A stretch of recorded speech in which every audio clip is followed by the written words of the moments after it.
Before they were soldiers, they were ordinary men. They were recruited from across Scotland, mostly from the Highlands, some from the lowlands, and others from the coastal towns.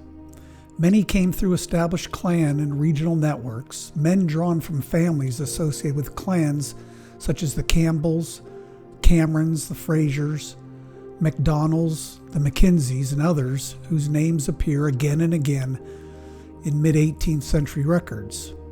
They were young men from many walks of life, farmers, laborers, tailors, and weavers.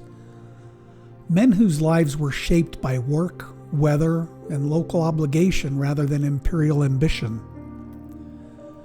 In the late 1750s, as Britain prepared for war in North America during the global conflict now known as the 7 Years' War, these men entered military service to better their lives. The Army offered regular pay, linen, and subsistence, things that were never guaranteed at home. But enlistment also meant uncertainty.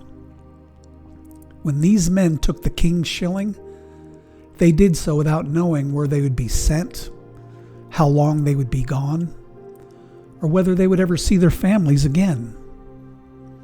When they entered the army, something important happened. They stopped being individuals in the historical record. They became entries for the army to catalog.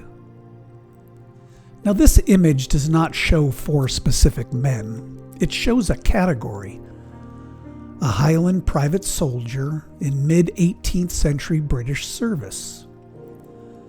The 78th Regiment of Foot appears in archives long before it appears in battle narratives. It exists first as lists, numbers enlisted, coats issued, arms drawn, and pay advanced. You see, the Army did not record faces. It recorded consumption.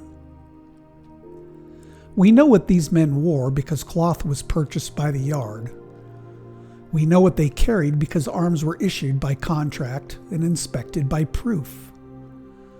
We know how long they served because pay stopped when they died, deserted, or were discharged. These are not stories, they are administrative facts, and yet, through them, we reconstruct human experience. We do not know which of these men survived the winter. We do not know who fell sick, who marched on exhausted feet, or who never returned to Scotland. No army return records fear, and no ledger records doubt. Silence is not a failure of the archive. It is its condition. The men of the 78th Regiment were real. Their faces are lost, but their presence, issued, counted, and marched, is not. This is how ordinary soldiers survive in history, not as portraits, but as proof. And for most of them, this is all that remains.